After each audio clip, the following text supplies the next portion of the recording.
Hello students, economics class में आज का जो वीडियो है क्लास +1 के स्टूडेंट्स के लिए माइक्रो इकोनॉमिक्स चैप्टर स्टार्ट कर रहे हैं हम लोग। सेकंड टॉपिक है हम लोगों के पास आज का सेंट्रल प्रॉब्लम्स ऑफ इकोनॉमी। एक देश की केंद्रीय समस्याएं क्या हैं। तो सबसे पहले बात करते हैं हम लोग central problems of an economy. Every economy has to face the problems of wants, scarcity of resources and problem of choice. These are known as central problems of an economy. हम लोग ऑलरेडी बात कर चुके हैं कि economic problems क्या होती हैं, उनके रीजंस क्या हैं, कि हर इकोनॉमी फेस करती है बहुत सारी समस्याएं, चाहे तो वो चीज़ों को बनाने के लेकर या रिसोर्सेज की कमी को लेकर या प्रॉब्लम ऑफ चॉइस कि हम अपने रिसोर्सेज को यूटिलाइज किस जगह करें। तो ये सभी चीज़ें क्या हैं, हमारे देश के लिए एक केंद्रीय समस्याएं हैं। Economic problems arises due to scarcity of resources, कि कोई भी इकोनॉमिक प्रॉब्लम्स चाहे वो माइक्रो लेवल पे है चाहे वो मैक्रो लेवल पे है, वो किस वजह से अराइज होती है, रिसोर्सेज की कमी की वजह से। It arises due to excessive demand as compared to available resources. क्यों अराइज होती है? क्योंकि जो डिमांड है रिसोर्सेज की वो ज़्यादा है और जो रिसोर्सेज हमारे पास अवेलेबल है वो बहुत कम है उसके compare. It creates the problem of inflationary pressure in the country. अगर चीज़ों की डिमांड ज़्यादा होगी, रिसोर्सेज कम होंगे हमारे पास, तो इससे क्या क्रिएट होने वाला है, देश के अंदर प्राइसेस बढ़ने शुरू हो जाएंगे, महंगाई होनी शुरू हो जाएगी। तो ये सभी चीज़ें हमारे लिए क्या है, बहुत सारी समस्याएं क्रिएट करती हैं। तो central problems of an economy क्या है, इसके बारे में हम लोगों ने जान लिया है। तो अब हम बात करते हैं कि सेंट्रल प्रॉब्लम्स को किस पार्ट्स में डिवाइड किया गया है। कहता है however most of the economics agree on the following basic central problems of an economy, कि बहुत सारे अर्थशास्त्रियों ने इस चीज़ के लिए एग्री किया है कि जो हमारी एक देश के लिए समस्याएं क्रिएट होती हैं वो कौन कौन सी हैं। तो सबसे पहला पॉइंट है हम लोगों के पास problem of allocation of resources. जो एक देश के अंदर रिसोर्सेज हैं उन्हें हम लोगों ने एलोकेट कैसे करना है, मतलब यूटिलाइज कैसे करना है, इस चीज़ की समस्या है। इसको 3 पार्ट्स में डिवाइड किया गया है। व्हाट टू प्रोड्यूस, क्या बनाया जाए, हाउ टू प्रोड्यूस, रिसोर्सेज का यूटिलाइज करके चीज़ों को बनाया कैसे जाए, फॉर होम टू प्रोड्यूस, जो रिसोर्सेज हैं उनको हम चीज़ें बनाने में इस्तेमाल कर रहे हैं, बट वो किन लोगों के लिए रिसोर्सेज का यूटिलाइज किया जाए या जो चीज़ें हम बना रहे हैं वो किन लोगों के लिए बनाई जाएं। सेकंड प्रॉब्लम है प्रॉब्लम ऑफ फुलर और एफिशिएंट यूज ऑफ रिसोर्सेज। जो एक देश के पास रिसोर्सेज हैं उनका यूटिलाइज कंप्लीट हो, फुल हो और एफिशिएंट तरीके से हो। थर्ड समस्या है हम लोगों के पास problem of growth of resources. अगर देश में रिसोर्सेज की कमी है तो उन रिसोर्सेज को बढ़ाया कैसे जाए, हम अपने रिसोर्सेज को रेज कैसे करें, ग्रोथ कैसे करें। तो सबसे पहले हम बात करते हैं problem of allocation of resources की, कि हम अपने रिसोर्सेज को कैसे एलोकेट करने वाले हैं। तो पहला पॉइंट स्टार्ट करते हैं हम लोग allocation of resources. Every economy has limited resources which can alternatively be used for producing different goods and services. हर देश के पास resources की बहुत एक limitations हैं, कमियां हैं, तो वो उन चीज़ों को different goods and services बनाने में यूज़ करना चाहती है और कर भी सकती है।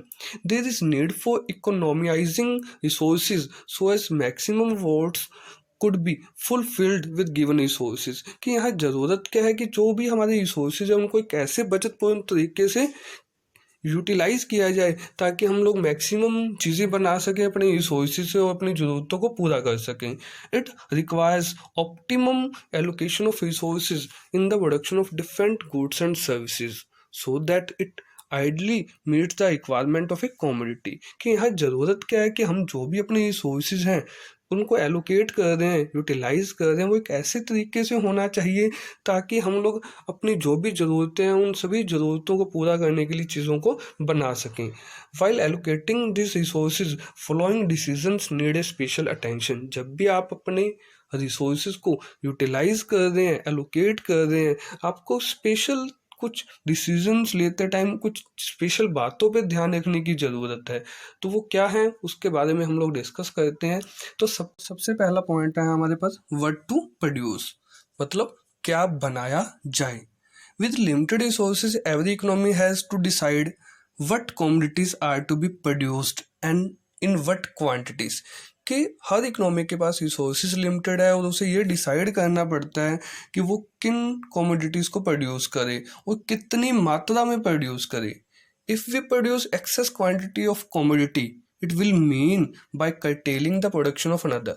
हम यहाँ एग्जांपल लेते हैं कि अगर एक देश में दो चीज़ें बनाने की इच्छा है कि गुड़ ए भी बनाना चाहता है एक देश और गुड़ बी भी बनाना चाहता है, अगर हम एक गुड्स को बहुत ज़्यादा मात्रा में बनाते हैं, मतलब मीन्स कि गुड एक की हम लोग बहुत सारी यूनिट्स बना लेते हैं, तो हमें क्या करना होगा, हमें गुड्स बी की बहुत सारी मात्रा को कम करना होगा। क्यों? क्योंकि हमारे पास जो रिसोर्सेज हैं वो बहुत कम हैं।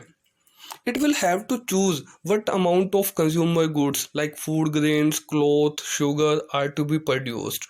यहाँ एक और एग्जाम्पल शुरू हो रहा है कि अगर इकोनॉमी क्या चाहती है कि दोनों ही तरह की चीज़ें बनाना चाहती हैं, कंज्यूमर गुड्स जिन चीज़ों का हम लोग अपनी डेली लाइफ में इस्तेमाल करते हैं, और कैपिटल गुड्स मतलब मशीनें जिनसे और ज़्यादा फर्दर प्रोडक्शन की जा सकती है। तो पहला पॉइंट हम लोग स्टार्ट कर देते हैं।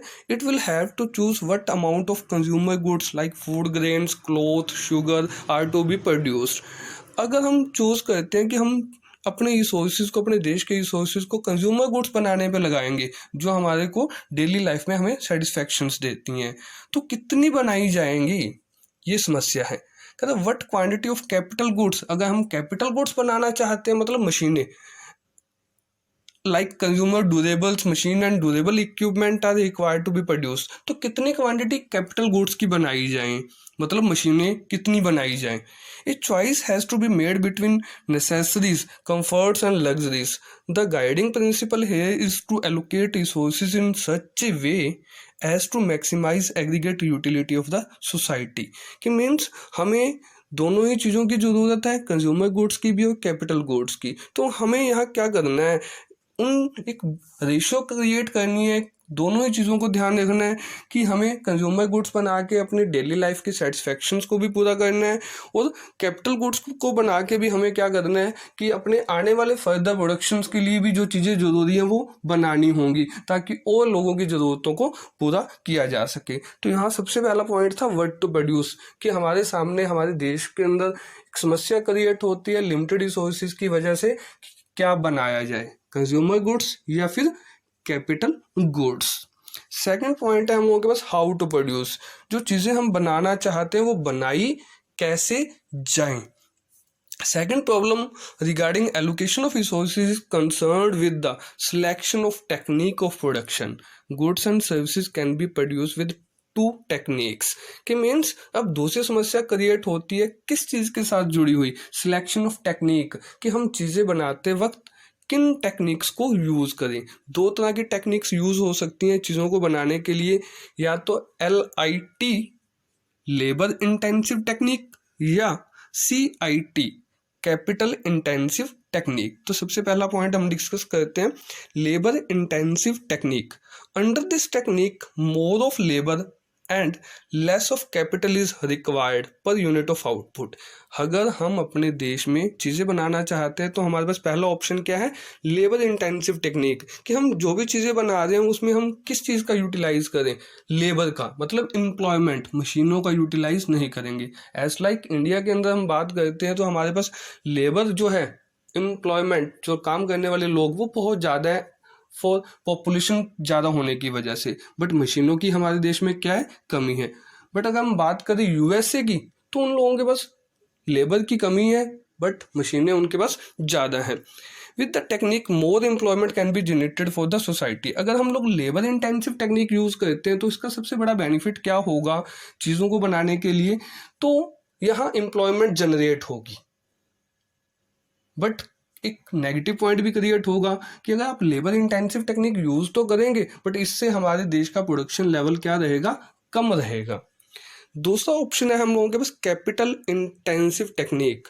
इन this technique more of capital and less of labour is required per unit of output. इस टेक्निक के अंदर हम क्या यूज़ करने वाले हैं, मशीनों को ज़्यादा यूज़ करने वाले हैं और लेबर का यूज़ कम करने वाले हैं। It produces goods on large scale with the use of high technology. कि मशीनों का यूटिलाइज करने की वजह से यहाँ सबसे बड़ा बेनिफिट क्या होने वाला है कि प्रोडक्शन बहुत ज़्यादा होगी। बट एक नेगेटिव पॉइंट क्या क्रिएट होने वाला है कि यहाँ अनएम्प्लॉयमेंट क्रिएट होने के चांस बहुत ज़्यादा रहेंगे। तो LIT का बेनिफिट क्या है हमारे पास, लेबर इंटेंसिव टेक्निक का एम्प्लॉयमेंट जनरेट होगी, और CIT का बेनिफिट क्या है हम लोगों के पास, कैपिटल इंटेंसिव टेक्निक का इम्प्रूव क्वालिटी भी इम्प्रूव होगी चीज़ों की, और क्वांटिटी भी इंक्रीज होगी। तो सेकंड पॉइंट था हम लोगों के पास हाउ टू प्रोड्यूस। हम थर्ड पॉइंट पे चलते हैं, फॉर होम टू प्रोड्यूस, चीज़ें किन के लिए बनाई जाएं। Third important decision regarding allocation of resources is concern with distribution of production और for whom it is to be continued. कि अब थर्ड समस्या क्रिएट होती है रिसोर्सेज के एलोकेट के लिए, कि जो भी रिसोर्सेज देश में हैं वो रिसोर्सेज किन लोगों के लिए यूज़ किए जाएं। Goods and services are only produce for those who have purchasing power to buy them.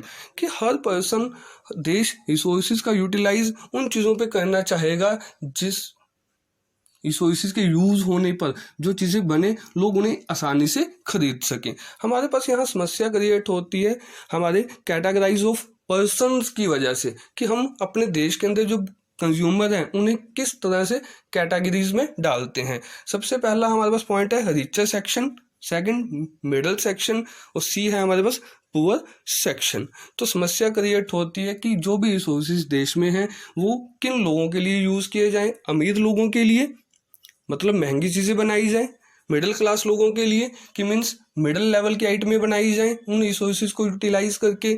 जब देश के रिसोर्सेज को यूटिलाइज किया जाए पुअर सेक्शन ऑफ सोसाइटी के लिए, गरीब लोग जो चीज़ें खरीद सकें। तो यहाँ हमारे पास पहला जो पॉइंट था एलोकेशन ऑफ रिसोर्सेज का, उसके सब पॉइंट्स थे हमारे पास तीन। व्हाट टू प्रोड्यूस, बनाया क्या जाए, हाउ टू प्रोड्यूस, बनाया कैसे जाए, और थर्ड पॉइंट था फॉर होम टू प्रोड्यूस, किसके लिए बनाया जाए। सेकंड पॉइंट क्रिएट होता है हम लोगों के पास फुलर और एफिशिएंट यूज ऑफ रिसोर्सेज। एक देश के अंदर बड़ी समस्या और भी क्रिएट होती है क्या, कि जो भी रिसोर्सेज हैं हम उनका फुल यूटिलाइज कैसे करें। Since resources are scarce their utilisation and unutilisation is a waste for the economy. अगर एक देश के अंदर रिसोर्सेज की कमी भी है और हम उसका यूटिलाइज भी प्रॉपर तरीके से नहीं कर रहे तो इससे देश के रिसोर्सेज क्या होंगे, वेस्ट होंगे। An economy should identify and take corrective measures for the factors which make fuller utilization of the resources impossible। कि मीन्स अगर एक इकोनॉमी को क्या चाहिए कि जब भी वो रिसोर्सेज का यूटिलाइज करवा रही है या रिसोर्सेज का यूटिलाइज कर रही है तो उसे क्या करना चाहिए, आइडेंटिफाई करना चाहिए और करेक्टिव मेजर, एक अच्छे तौर तरीके अपनाने चाहिए जिससे देश के रिसोर्सेज को क्या किया जा सके, फुल यूटिलाइज किया जा सके। एग्जाम्पल है sometimes labour is unemployed, factories in idle, land, labour and capital are not fully employed, so every economy must ensure that all available resources are utilised to the full. कि हम लोग बात करते हैं इंडिया के लिए ही, India के अंदर बहुत सारे लोग हैं जो अनएम्प्लॉयड होंगे, बहुत सारी ज़मीनें ऐसी होंगी जिनका यूटिलाइज नहीं किया जा रहा होगा, वो बेकार में पड़ी हैं। तो एक सरकार को हमेशा क्या चाहिए कि इकोनॉमी को हमेशा इंश्योर करना चाहिए कि जो ह्यूमन बींग्स हैं, मैन पावर हमारे देश की और जो ज़मीन है उनका यूटिलाइज फुल हो ताकि ज़्यादा से ज़्यादा चीज़ें बनाई जा सकें। तीसरा पॉइंट है हम लोगों के पास ग्रोथ ऑफ रिसोर्सेज। हर देश की एक ये भी सबसे बड़ी समस्या है, जिन देशों के पास रिसोर्सेज की कमी है अगर वो इसको यूटिलाइज करते रहेंगे तो वो रिसोर्सेज खत्म हो जाएंगे। बट वो देश क्या चाहता है कि उन रिसोर्सेज को बढ़ाया भी जाए। कहता है every economy has to explore its potential to develop itself in order to expand the size of production and national income. हर इकोनॉमी क्या चाहती है कि मीन्स अपने रिसोर्सेज को यूटिलाइज भी करे, इस तरीके से प्रोडक्शन भी करे और वो अपने रिसोर्सेज को टाइम टू टाइम थोड़ा बहुत इंक्रीज भी करती रहे। Every economy should ensure increase in its production capacity so that level of production is increased, ताकि वो अपने प्रोडक्शन लेवल को भी क्या कर सके, बढ़ा सके। An economy can achieve the objective of growth of resources through technological advancement and increase in supply of resources. एक इकोनॉमी अपने इन ऑब्जेक्टिव्स को कि वो ग्रोथ चाहती है तो वो कैसे अचीव कर सकती है ग्रोथ को? उसके पास दो तरीके हैं, रिसोर्सिस की टेक्नोलॉजिकल एडवांसमेंट, कि वो अपने देश के अंदर टेक्नोलॉजी को इम्प्रूव करे ताकि वो अपने रिसोर्सिस का फुली यूटिलाइज करके ज़्यादा से ज़्यादा प्रोडक्शन कर सके, और दूसरा अपने रिसोर्सिस की सप्लाई को बढ़ाए ताकि ज़्यादा से ज़्यादा प्रोडक्शन हो सके। तो एक देश के अंदर किस तरह की समस्याएं क्रिएट होती हैं, इस पे हम लोगों ने अभी बात की। मैं एक छोटा सा रीबैक ले रहा हूँ।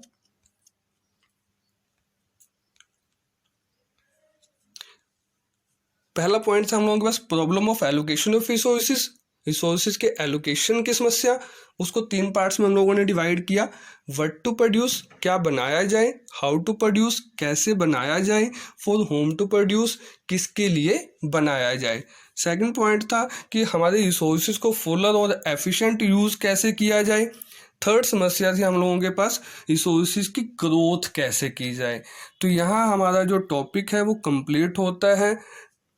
नेक्स्ट वीडियो में हम लोग मिलने वाले हैं नेक्स्ट टॉपिक के साथ।